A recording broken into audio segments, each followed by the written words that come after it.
நம்முடைய இலக்கியங்களில் தமிழுக்கு வந்து சேர்ந்த இலக்கியங்கள் மிக அதிகம். தமிழிலே பிறந்த இலக்கியங்கள் மிக அதிகம். அதே போல வந்து சேர்ந்த இலக்கியங்களும் அதிகம். அதில் ஒன்று மகாபாரதம்.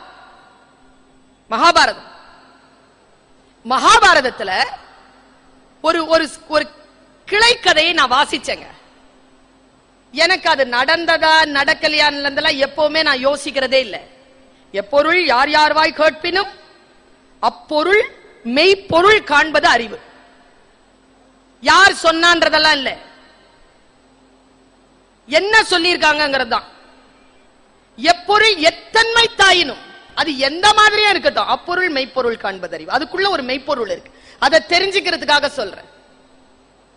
யாருக்கு வெற்றி வரும், யார் தோற்பார்கள், கால கணக்கில் கால கண்ணாடியில் இந்த வெற்றி தோல்வி என்பது யாருக்கானது? இதை விட பிரமாதமா வேற எந்த உதாரணத்தோடும் விளக்கிட முடியாதுங்க. நீங்க உங்கள் மனதறைகளில் உங்களை முன்னிறுத்திக் கொண்டு இதை புரிந்து கொள்ளுங்கள். நான் கூட்டத்திற்கு பேசுபவள் இல்லை, தனி மனிதருக்கு பேசக்கூடியவள். என் சிந்தனை என்பது தனி மனிதர்களுக்கானது. பொது சிந்தனையோடு நான் பேசுவதில்லை, தனி மனித சிந்தனையோடு பேசுகிறேன். இண்டிவிஜுவலா இந்த விஷயத்துக்குள்ள நீங்க வாங்க. மகாபாரதம் எத்தனையோ விஷயங்களை சொல்லுது. அதற்குள்ள ஒரு குட்டியான ஒரு விளக்கம். மகாபாரதத்துல மொத்தம் 5 பேரு. உங்களுக்கு பெயர்கள் தெரியும். தருமன், பீமன், அர்ஜுனன், நகுலன், சகாதேவன். 5 பேர். 5 பேருக்குமா ஒரு மனைவி இருந்தா. அவ பேரு திரௌபதி. துருபதன் மகள், அதனால் திரௌபதி. பாஞ்சால தேசத்தின் இளவரசி, அதனால் பாஞ்சாலி. அவளுடைய இயற்பெயர் கிருஷ்ணை, கருப்பழகி. கிருஷ்ணம் அப்படின்னால கருப்புன்னு அர்த்தம். அவ பேர் கிருஷ்ணை. 5 பேர் பிளஸ் 1 6 பேர் காட்டுல போய்கிட்டு இருக்காங்க. என் வாழ்க்கையை மாற்றிய ஒரு வாசிப்பு இது. என் பேச்சை நீங்கள் தொடர்ந்து அவதானித்துக் கொண்டே இருந்தால், தொடர்ந்து கவனித்துக் கொண்டே இருந்தால், அதில் சில பல வளர்ச்சிகளை நீங்கள் காணக்கூடும். 10 ஆண்டுகளுக்கு முன்னால் நான் வேறாக இருந்தேன். 10 ஆண்டுகளுடைய பயிற்சியில் நான் வேறாக வந்திருக்கிறேன். அதற்கு காரணம் அந்த வாசிப்பிற்குள் நின்று நான் என்னை உணர்ந்து கொள்வதுதான். 6 பேர் நடந்து போறாங்க காட்டுல. பெரிய காடு, தண்ணீர் இல்ல, உணவில்ல. எல்லாம் முன்னால 5 பேரை நடந்து போயிட்டே இருக்காங்க. பின்னால திரௌபதி மெதுவா நடந்து போறா. திரௌபதியால நடக்க முடியல. கேமரா ஆன் பண்ணுங்க. ஒரு காட்சி காட்டுகிறேன். சாதாரணமாக வாசிப்பாளர்களுக்கும் பார்வையாளர்களுக்கும் இருக்கக்கூடிய பிரச்சனை என்னன்னா, வாசிப்பாளருக்கும் கேட்பாளருக்கும் இருக்கிற வசதி பார்வையாளர்களுக்கு இல்ல. ஏன்னா எவனோ ஒருத்தன் காட்சிப்படுத்திடுறான், அதை தான் நம்ம பார்த்தாகணும். ஆனா கேட்கக்கூடியவனுக்கு உள்ளுக்குள்ளிருந்து காட்சி விரியும், அது அவன் சுதந்திரம். கேட்கக்கூடியவனுக்கு காட்சி விரியும், அது அவன் சுதந்திரம். கற்பனை என்பது மிக அற்புதமானது. அறிவை விட கற்பனை மேலானது என்று பேசுகிறான் ஐன்ஸ்டீன். கற்பனை செய்து கொள்ளுங்கள். 5 பேர் நடக்கிறாங்க. அதுக்கு பின்னால ஒருத்தி வரா.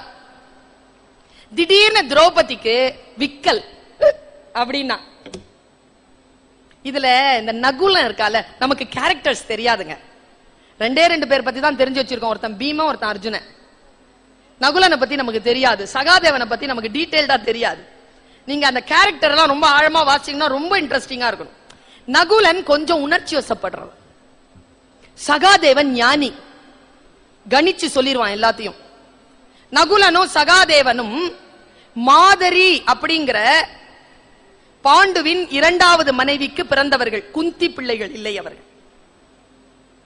குந்திக்கு பிறந்தவர்கள் 3 பேர் தான், தருமன், பீமன், அர்ஜுனன். மாதரிக்கு 2 பேர் பிறந்தாங்க. அவங்க தான் இந்த சகாதேவனும் நகுலன். நகுலன் வந்து பதறி போய், ஐயோ திரௌபதிக்கு விக்கல், கிட்ட போனா. 4 பேர்கிட்ட சொன்னோம், கொஞ்சம் வெயிட் பண்ணுங்க, அந்த பக்கம் ஒரு குளம் பார்த்தேன், தண்ணி எடுத்துட்டு வரேன்னு ஓடிட்டான். 5 பேரும் நிக்கிறாங்க. இப்போ திரௌபதியோட சேர்ந்து அந்த 4 பேர் 5 பேரும் நிக்கிறாங்க. நல்ல காட்சிப்படுத்திக்கோங்க. 5 நிமிஷம் ஆச்சு, 10 நிமிஷம் ஆச்சு, நகுலன் வரல. சகாதேவனுக்கு மனசுல சிறிய கேள்வி, ஏதேனும் நடந்திருக்குமா? அண்ணா, நான் போய் தம்பியை அழைத்து வருகிறேன். சகாதேவன் போயிட்டான். போனவன காணோம். 10 நிமிஷம் ஆச்சு. காண்டிபன் சொன்னான், அண்ணா, மாற்றால் பிள்ளைகளை தொலைத்து விட்டோம் என்ற பழி வந்து விட போகிறது. 2 பேரையும் காணல, நான் போறேன். போனான். 10 நிமிஷம் ஆச்சு, அவனையும் காணல. பீமன் சொன்னான் தர்மனிடத்தில், திரௌபதியை ஜாகிரதையா பாத்துக்கோ, இதோ நான் வரேன். அவன் போனான், அவனையும் காணோம். கடைசியா தர்மனோட தனியா நிக்கிறா திரௌபதி. பெண்களுக்கு அந்த உணர்வு தெரியும், பயம். பீமன் இல்ல, இவனை நம்பி இருக்க முடியாது. நீங்க வேணா இருக்கிறீங்களா, நான் போய் அந்த 4 பேரையும் தேடிட்டு வரவான்னு கேக்குறான். தர்மன் சொன்னா, உனக்காக தான் எல்லாம் வந்தது வேணே, நீ எதுக்கு இப்ப விக்கன? உனக்காக தானே போனா, இப்ப நீயும் போயிட்டான்னு வச்சுக்க, பீமனுக்கு யார் பதில் சொல்றது? ஒழுங்கு மரியாதையா இங்கே நில்லு, நான் போயிட்டு வரேன். அவ போனாங்க, அவ போனா, தர்மன் போனா. பாருங்க, இங்க கேமராவை நீங்க திரௌபதியை விட்டுட்டு தர்மனுக்கு பின்னாலேயே வாங்க. இதோ நான் கேட்ட கேள்விக்கு, யாரிடத்தில் வெற்றி தங்கும் என்ற கேள்விக்கு மகாபாரதம் ஒரு மிகப்பெரிய விடையை தருகிறது. கேமராவை அந்த பக்கம் கொண்டு வாங்க. நேரா போனா ஒரு சிறிய குளம் அங்க இருக்கு, 3 நிமிஷத்துல இருக்கு. பாக்குறான், யாரையும் காணோம். எங்க போனானுங்க அந்த 4 பசங்களும்? யோசிக்கிறான். தண்ணி அசைவு இல்லாம இருக்கு, காத்து அசைவு ஒண்ணு இல்ல, கல்லு மாதிரி இருக்கு தண்ணி. தண்ணிய பாக்குறான், மனசுல ஒரு சின்ன அச்சம். சரி, அப்புறம் பாத்துக்கலாம், முதல்ல தண்ணி எடுத்துட்டு போய் அவளுக்கு கொடுப்பான், செத்துற கித்துற போறா அப்படின்ட்டு அவன் உட்காரும் பொழுது அங்க என்ன நடந்திருக்குன்னா, அங்க ஒரு யக்ஷன், அரக்கன், தேவலோகத்தில் இருக்கக்கூடிய பலம் பொருந்திய ஒரு யக்ஷன், அவன் ஒரு குளத்தை தோண்டி, மாய குளத்தை தோண்டி காத்திருப்பானா. என்ன மாதிரியும் கருணாகரன் சார் மாதிரியும் டீச்சர். வரக்கூடிய ஆட்கள் இருக்காங்களா, தண்ணி குடிக்க வரவங்களுக்கு கேள்வி கேட்பான். பதில் சொன்னா தண்ணி கொடுப்பான், பதில் சொல்லலன்னு வச்சுக்கங்க, மயக்கம் அடைய வச்சு மரத்துல தொங்க விட்டுருவான். பசிச்சா சாப்பிடுவான். நம்ம 4 ஆட்கள் அங்க தொங்கிட்டு இருக்காங்க. மறைஞ்சு இருக்கான் மேல, மரத்து மேல. தர்மனுக்கு இதெல்லாம் தெரியாது. தம்பியைகளை தேடுகிறான், எல்லாம் பாக்குறான். சரி, தண்ணி முதல்ல குடிப்போம் அப்படின்ட்டு உட்கார்ந்து தண்ணி கிட்ட இப்படி போறானாங்க. அந்த கதை எவ்வளவு அழகா சொல்லுது தெரியுமா? தண்ணி கிட்ட போகும்போது உங்களுக்கு தெரியும் தானே, மனசு ரொம்ப வேதனையா இருக்கும் போதுதான் கொஸ்டின் பேப்பர் வரும் எக்ஸாமினேஷன்ல. அப்படி ஒரு கொஸ்டின் பேப்பரை மேல இருந்து போடுறான். கேள்வி ஆரம்பிச்சிருச்சு. ஒரு இலைய பிச்சு போட்டானாங்க. மகாபாரதம் சொல்லுது, அந்த இலை எப்படி இறங்குச்சுன்னா இறங்குச்சா. காற்றே இல்லாத நிலையில் அந்த இலை இறங்கினது ஒரு விதமான அமானுஷ்யமாக இருந்தது. இலை எப்படி விழுந்ததுன்னா தங்குன்னு விழுந்துதான். விழுந்த சத்தத்துல தண்ணி குளம் அசைஞ்சுதான். இலை எப்படி விழுந்ததுன்னா அப்படி பாத்துக்கிட்டே இருக்காங்க. அவன் இலை விழுறத வர்றதே பாக்குறான். பார்த்துட்டு இலை எப்படி விழுதுன்னா தண்ணியில பாதியும் தரையில பாதியுமா விழுது. இப்படி விழுது. கொஞ்ச நேரம் பார்த்துக்கிட்டே இருக்கிறான் பாருங்க. தண்ணியில இருக்கிற இலை பச்சையில இருந்து சிவப்பாகுது, தரையில இருக்கிற இலை பச்சையில இருந்து மஞ்சள் ஆகுது.